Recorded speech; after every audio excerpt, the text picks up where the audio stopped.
हाँ, तो हम पिछली क्लास में हमने पढ़ा था यूनिट 1.1, जिसमें हमने पढ़ा था घर का अर्थ, परिवार का अर्थ और घर एवं परिवार में क्या अंतर है और इसकी परिभाषा। उसके बाद हम पढ़ते हैं यहाँ पर पारिवारिक संसाधन के अंदर आता है कि हमारा घर को बनवाने से पहले हम क्या क्या इंतजाम करते हैं, क्या क्या व्यवस्था करते हैं, तो ये हम देखते हैं यहाँ पर। उसके बाद है house planning, principle of house planning यानी कि गृह योजना के सिद्धांत। ठीक है, 1.2 है हमारा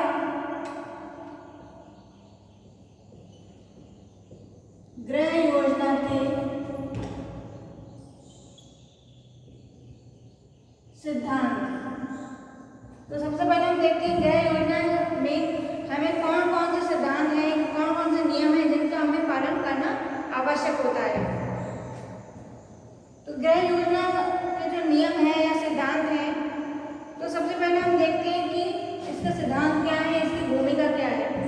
जब भी आप घर बनवाते हैं या कोई भी व्यक्ति घर बनवाता है, तो सबसे पहले घर बनवाने के लिए आवश्यक होता है कि वो स्थान का चयन करे या भूमि का चयन करें। तो ये सबसे ज़्यादा इम्पोर्टेंट चीज़ है कि आप किस स्थान पर घर बनवाएंगे, कौन सी कितनी लागत आएगी आपको घर बनवाने में, कौन सी दिशा में घर बनवाना है। तो ये सारी चीज़ें इम्पोर्टेंट हो जाती है हमारे घर बनवाने के लिए।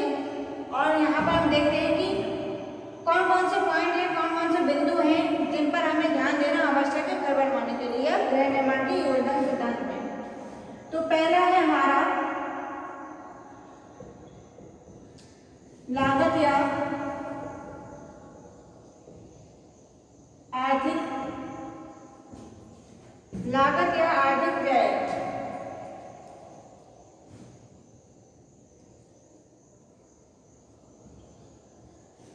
अब यहाँ पर लागत या आर्थिक व्यय, तो लागत हम देखते हैं कि अगर सामान्य वर्ग का व्यक्ति है जिसकी इनकम 10,000 रुपये है, तो वो अगर अच्छी जगह पर रह रहा है, अच्छी लोकेशन में रह रहा है, शहर के बीचों बीच रह रहा है, तो वो अपने इनकम से कुछ परसेंट यानी कि हम अपने इनकम का 1/4% घर बनवाने के लिए निकाल कर रखते हैं, बाकी हम अन्य खर्चे के लिए बचा कर रखते हैं। तो यहाँ पर लागत या व्यय हम कितना खर्च हो रहा है, कहाँ पर हमें कितना खर्च करना है, अपनी योजना के अनुसार हमें घर कैसे बनवाना है, या फिर जो व्यक्ति है उसको घर बनवाने में कितनी लागत आएगी, इसके लिए उसे अपने बड़े बुजुर्गों से पूछना होता है कि जो एक अनुभवी व्यक्ति है जिसने घर बनवा लिया है, उससे उसे अपना विचार विमर्श करना चाहिए। दूसरी चीज कि यहाँ पर बड़े बुजुर्गों से विचार विमर्श करना।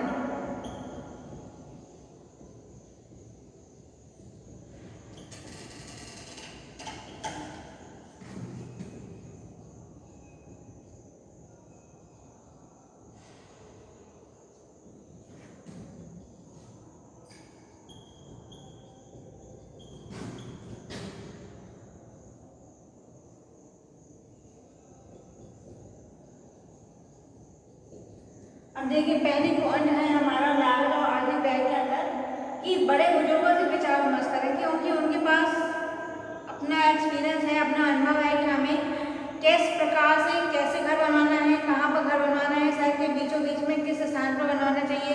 और अगर हम घर बनवा रहे हैं तो इतनी दूर नहीं बनवाना चाहिए कि आने जाने में हमारा कार्यालय है वहाँ से आने जाने में या स्कूल कॉलेज से आने जाने में कोई समस्या हो।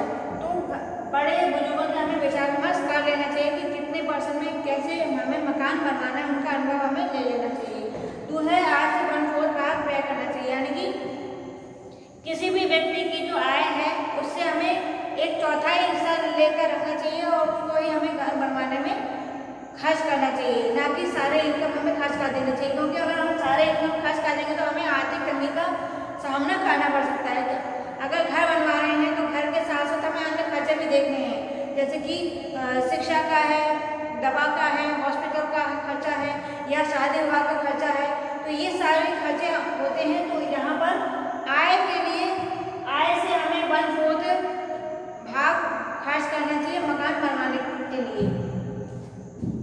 और भवन जब भी हम बनवाएं तो हमें अगर हम ऋण ले रहे हैं, यानी कि हम अगर लोन ले रहे हैं, बैंक से लोन ले रहे हैं, तो हमें अगर बैंक से लोन ले रहे हैं तो हमें कम से कम थोड़ी लंबी योजना करनी चाहिए, जैसे कि 10 साल या 20 साल का हम लोन लेकर काम कर सकते हैं।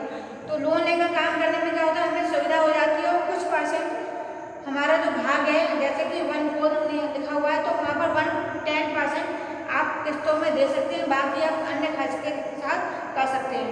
और दूसरी चीज़ है कि आपने अगर 1/4 है, आपने लोन ज़्यादा कर ले लिया है, आपकी इनकम कम है, तो आप ऐसी जगह पर घर बनवाएं जहाँ से आपका लोन आसानी से पास हो सके, और कि जैसे एरिया अप्रूव्ड हो या फिर ऐसी कॉलोनी में हो या ऐसी अच्छी व्यवस्था में हो कि आपको किराया मिल सके, जिससे कि आपका अपना खर्च ना जाके किराए से आपको जो मनी मिले आपको किस्त के रूप में दे सकते हैं। तो इस तरह से आपको लागत के साथ आगे व्यय करना चाहिए कि आपको घर किस प्रकार से बनवाना है, कितना खर्च होगा, ये सारी चीज़ें आपको सोच लेनी चाहिए। 20 से 30% हमारा नगद जाता है। अब दूसरा हमारा अभिव्यंजकता।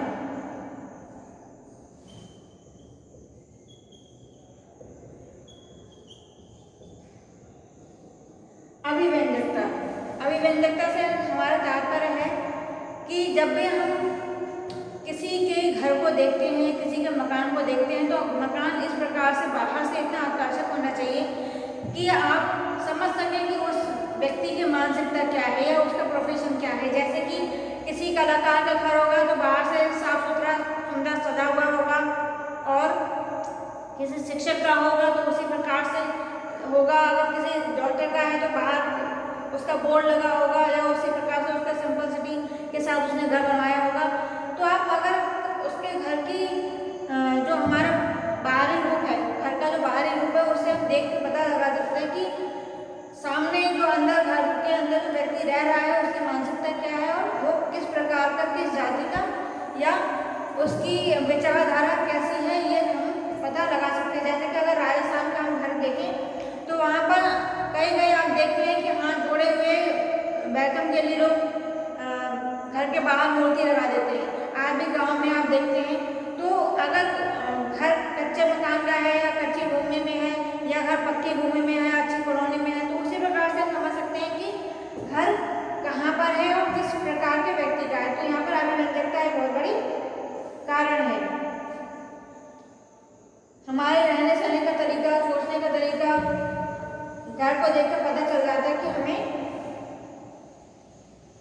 कैसा घर बनाना चाहिए। और घर को देखकर ये भी पता चल जाता है कि जो लोग हैं उसके अंदर रहने वाले, उसकी रुचि कैसी है, उसकी उनकी आवश्यकताएं कैसी हैं और स्वभाव कैसा है, विचार कैसा है। तो ये हमें देखकर, उनके घर को देखकर पता चल जाता है कि जो अंदर जिस व्यक्ति का मकान है वो किन विचारों का व्यक्ति है, उनका रहन सहन क्या है, उनका स्तर क्या है। तो घर को देखकर हमें पता चल जाता है। दूसरी चीज कि हमें घर में संवादक की व्यवस्था करनी चाहिए, यानी कि अगर घर में उचित वायु का उचित आवागमन ना हो तो वो घर उचित प्रकार से नहीं माना जाता है। अगर घर में उचित वायु का आवागमन ना हो तो घर में क्या होता है, सीलन आ जाती है, धूप का प्रकाश नहीं आता है और वर्षा का जल आ सकता है। तो ऐसे घर में क्या होता है, सीलन होती है तो घर कमजोर होकर टूटने लगते हैं, उनमें दरारें पड़ने लगती है। तो घर ऐसा बनवाना चाहिए कि आपकी विचारधारा, रुचि, आवश्यकता भी पता चले और दूसरा घर में वायु का आवागमन भी उचित प्रकार से हो सके। तीसरा है हमारा कार्यात्मकता।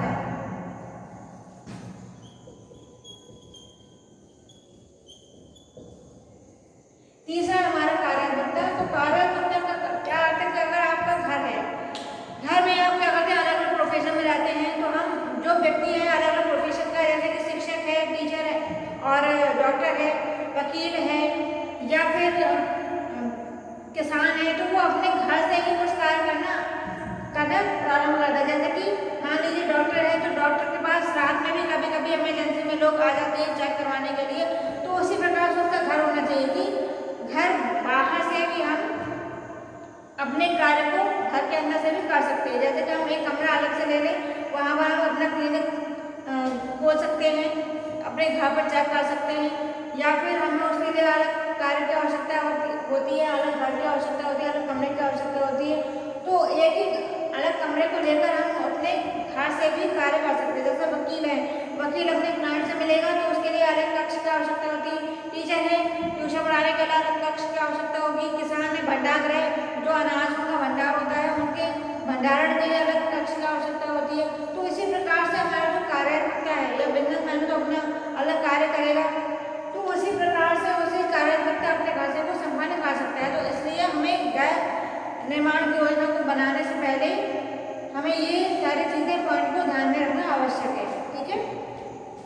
नेक्स्ट है हमारा सुंदरता।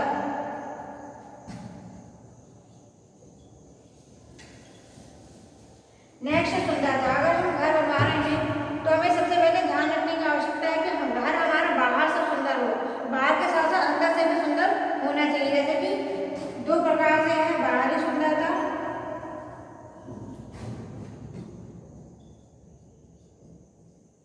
दूसरा है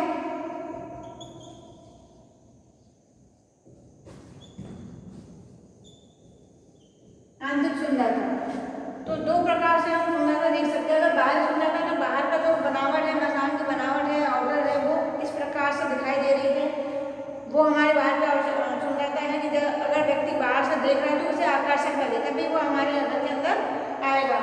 अगर नेक्स्ट है हमारा आंतरिक सुंदरता, बाहर से तो सुंदर है तो अंदर से अस्त व्यस्त है, सामान व्यवस्थित नहीं आपने रखा हुआ है, या फिर हमने सामान को यूं ही रख दिया है, जमीन पर सारा सामान रख दिया है, तो इस प्रकार से आंतरिक सुंदरता भंग हो जाती है। अगर आंतरिक सुंदरता आपके घर में सामान व्यवस्थित नहीं है तो व्यक्ति आने से पहले आप सोचेगा कि ये घर किस प्रकार का है, उनकी मानसिकता क्या है, तो इस प्रकार से लोग आना कम पसंद करते हैं। तो हमारी बाहरी सुंदरता और आंतरिक सुंदरता तो दोनों ही अत्यंत आवश्यक है। अगर हम घर बना रहे हैं तो हमें बाहर से भी उनका लुक देखना होता है और अंदर से भी उसे सजाकर रखना आवश्यक हो जाता है। जैसे कि हम वेस्ट मटेरियल से भी सामान, सुंदरता के सामान बना सकते हैं, इंटीरियर डेकोरेशन के सामान बनाकर अंदर से सजावट कर सकते हैं। नेक्स्ट है हमारा गोपनीयता।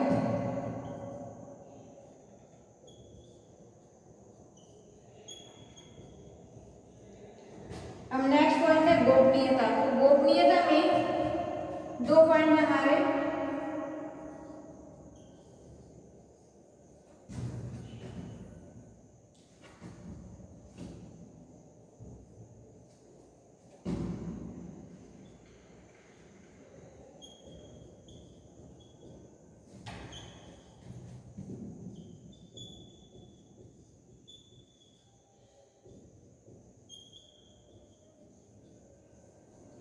दो है हमारे गोपनीयता, यानी कि बाहरी एकांतता और आंतरिक एकांतता।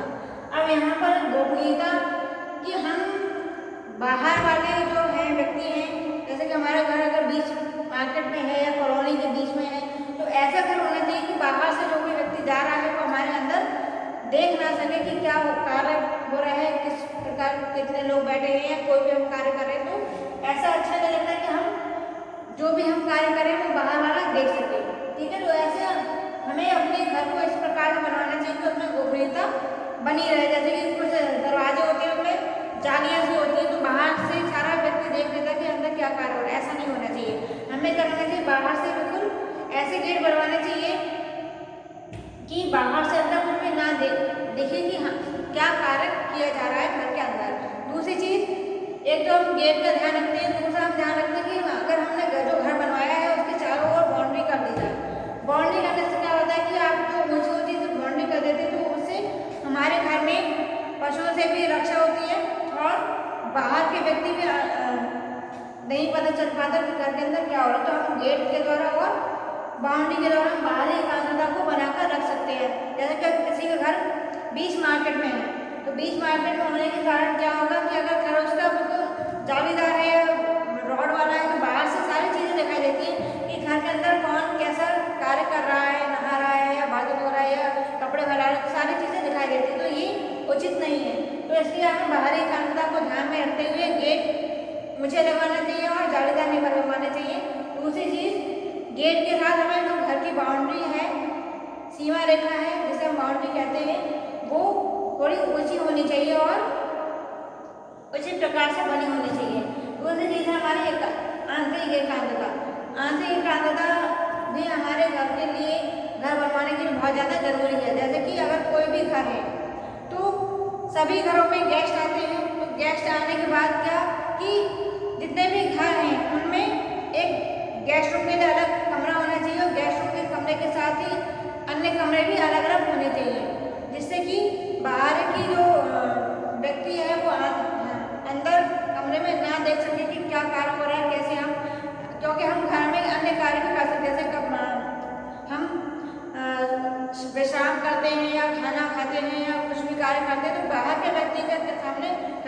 नहीं लगता। तो यहाँ पर आंतरिक एकांतता भी आवश्यक है। जैसे कि घर में बहू बेटियाँ होती हैं तो उनके लिए भी आवश्यक है कि वो अन्य कमरे में आराम से उठ बैठ सके या विश्राम कर सके। अगर कोई बाहर का व्यक्ति है उनके सामने वो किस प्रकार से नहीं कर सकते हैं काम। तो आंतरिक एकांतता अत्यंत आवश्यक है। जैसे अध्ययन कक्ष में अगर बाहर एक ही कमरा है या 2 कमरे हैं तो बहुत शोरगुल होगा। तो बच्चों को पढ़ने के लिए भी अध्ययन कक्ष की आवश्यकता है जिससे कि उनकी आंतरिक एकांतता बनी रहे। तो यहाँ पर 2 प्रकार से गोपनीयता हो सकती है, बाहरी गोपनीयता और एक आंतरिक एकांतता। तो यहाँ पर हम गोपनीयता को देख चुके। अब नेक्स्ट है हम परिवर्तनशीलता।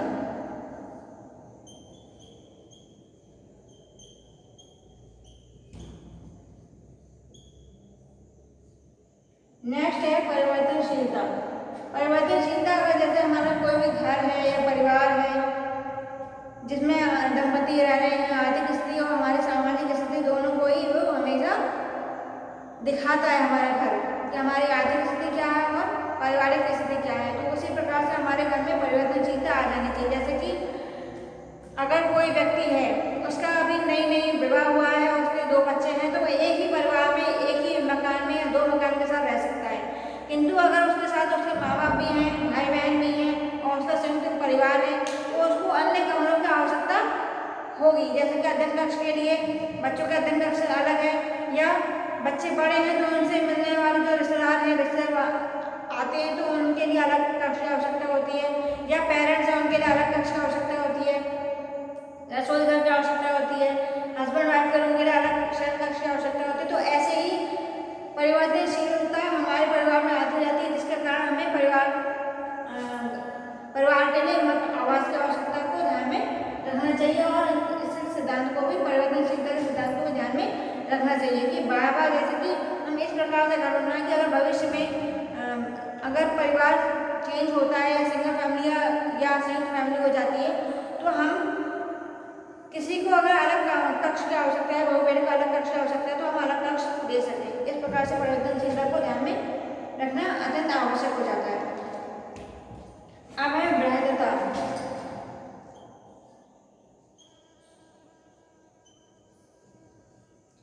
बृहदता अर्थात बृहदता का अर्थ है भवन में जो उपलब्ध स्थान है उसको हम अधिक से अधिक प्रयोग कर सकें।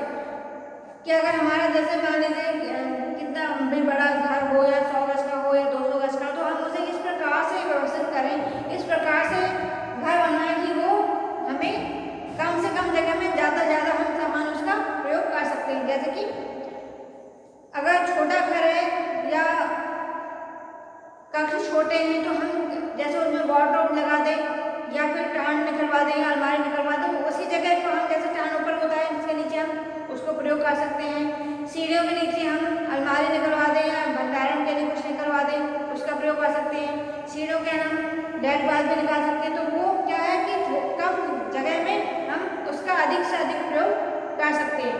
जैसे कि हम फोल्डिंग फर्नीचर ले सकते हैं, जैसे कि रात में आप विश्राम करें और सुबह आपने अगर जगह कम है तो आपने उठा कर उसको एक साइड में लगा दिया। तो इस प्रकार से फोल्डिंग फर्नीचर के साथ और हम जगह का सदुपयोग कर सकते हैं। सीढ़ियों के नीचे रैक बार बना सकते हैं या फिर कमरों में टहन निकाल सकते हैं, वार्डरोब निकाल सकते हैं, जिससे कि हमारा कमरा बड़ा लगता है। जमीन पर सामान ना रखें, सामान को व्यवस्थित करके रखें, या फिर कपड़े कई होता है कि कपड़े यूँ ही टांग देते हैं, तो इस प्रकार से नहीं करना चाहिए। हमें अपने घर को व्यवस्थित रखना चाहिए और जमीन को खाली रखना चाहिए, भूमि को खाली रखना चाहिए, जैसे कि वो घर हमें बड़ा प्रतीत होता है। जैसे जितना आप खाली रखेंगे यानी कि आप सामान जो है उसको व्यवस्थित करके रखें। खाली करने का अर्थ सामान को व्यवस्थित करके रखें, जैसे कि वो जमीन हम अधिक से अधिक उसका उपयोग कर सकें। जैसे कि भवन की दीवारें हैं, अलमारियाँ हैं, वार्डरोब हैं और कपबोर्ड है, इनको हम टांग कर रख सकते हैं। जैसे किचन में हम बाथरूम स्टैंड को टांग कर रखते हैं, अगर जमीन में रखें तो जगह घेरेगी, पर अगर दीवार पर टांग देंगे तो जगह खाली रहेगी। उसी प्रकार से आधा का कमरा होता है तो उसी प्रकार से अरेंज करना चाहिए और वो कमरा बड़ा लगता है, आधा का कमरा बड़ा लगता है बजाय चौकोर कमरा के। उसी के साथ अगर दीवार और फर्श छत के साथ संलग्न है तो भी कमरा बड़ा लगता है। उसमें रोशनदान है या हम कमरे का रंग किस प्रकार से रख सकते हैं। अगर हम डार्क रंग रखते हैं कमरे में तो कमरा में छोटा प्रतीत होता है। अगर उसी जगह हल्के रंग रखें या सफ़ेद रखें या पीला रखें या फिर हल्के रंग रखें तो कमरा हमें बड़ा प्रतीत होता है। इसी के साथ अगर खिड़कियाँ हैं, दरवाजे हैं उचित स्थान पर उचित स्थिति में हैं तो भी हमें कमरा बड़ा प्रतीत होता है। नेक्स्ट है हमारा कमरों का समूहीकरण।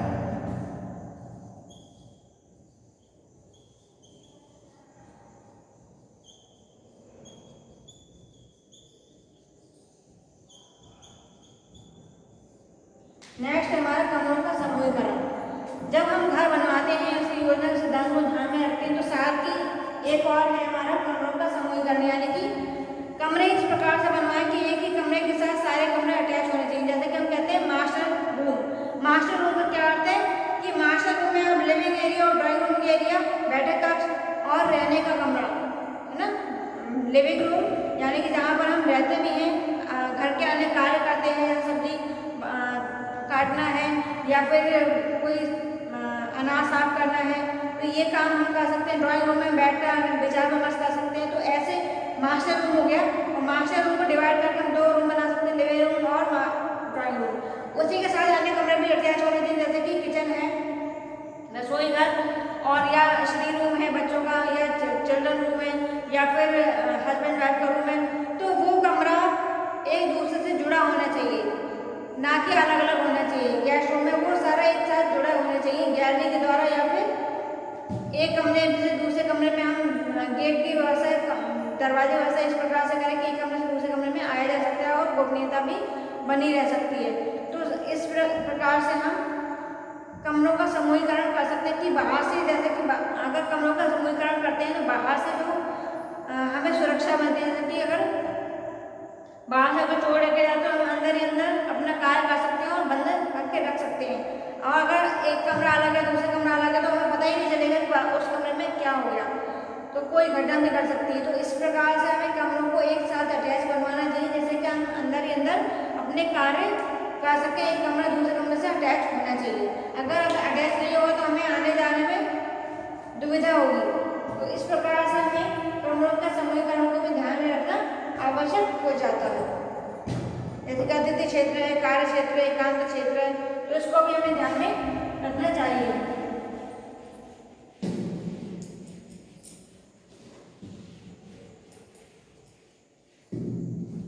नेक्स्ट पॉइंट है हमारा फर्नीचर व्यवस्था।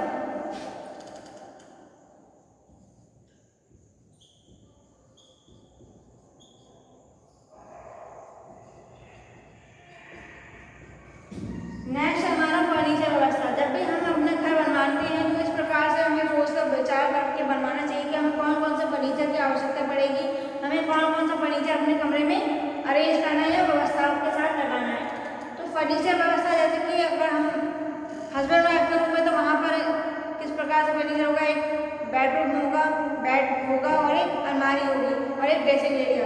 तो इन 3 के अलावा अन्य की आवश्यकता नहीं है। अगर अध्ययन कक्ष है तो बच्चों के टेबल होनी चाहिए, स्टडी टेबल और बेडरूम या अलमारी वस्त्रों के लिए। उसी प्रकार से अगर लिविंग एरिया है वहाँ पर अलग फर्नीचर होगा, ड्राइंग रूम में वहाँ पर अलग फर्नीचर होगा, सोफा होगा, टेबल होगी। तो इस प्रकार से जितने भी हमारे फर्नीचर हैं, फर्नीचर को ध्यान में रखते हुए हमें अपने कमरे का अरेंजमेंट करना चाहिए, अपने कमरे की व्यवस्था बनानी चाहिए कि हमें घर को या कमरे को हमें किस प्रकार से अरेंज करना है फर्नीचर के साथ, जिससे कि हमें कमरा उचित प्रकार से व्यवस्थित दिखाई दे। तो फर्नीचर व्यवस्था भी हमें ध्यान में रखनी चाहिए कि हमें कौन से कमरे में कौन सी फर्नीचर की आवश्यकता होगी, उसी के अनुसार हमें कमरे का अरेंजमेंट करना चाहिए, कमरा बनवाना चाहिए, घर बनवाना चाहिए। लास्ट है आने जाने का रास्ता।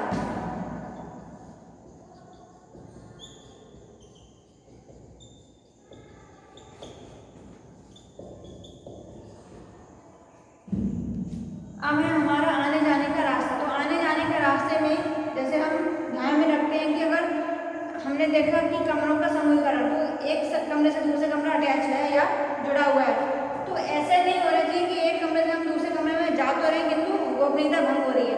तो कमरा इस प्रकार होना चाहिए कि आने जाने का रास्ता भी हमें सुविधाजनक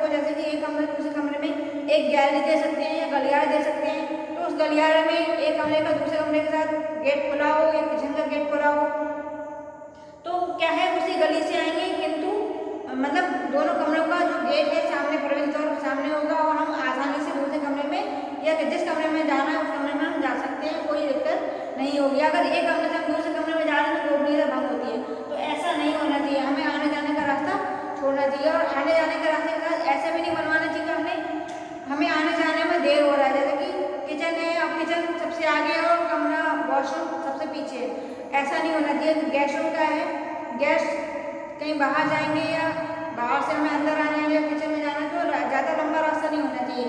तो इस प्रकार से हमें घर का अपने गृह योजना सिद्धांत का निर्माण करना चाहिए कि जिससे हमें आने जाने में घर के अंदर हम एक कमरे से दूसरे कमरे से तीसरे कमरे में जाते हैं तो वहाँ आने जाने में हमें दुविधा ना हो, जिसके लिए हमें गलियारे का प्रावधान रखना चाहिए अपने घर के अंदर।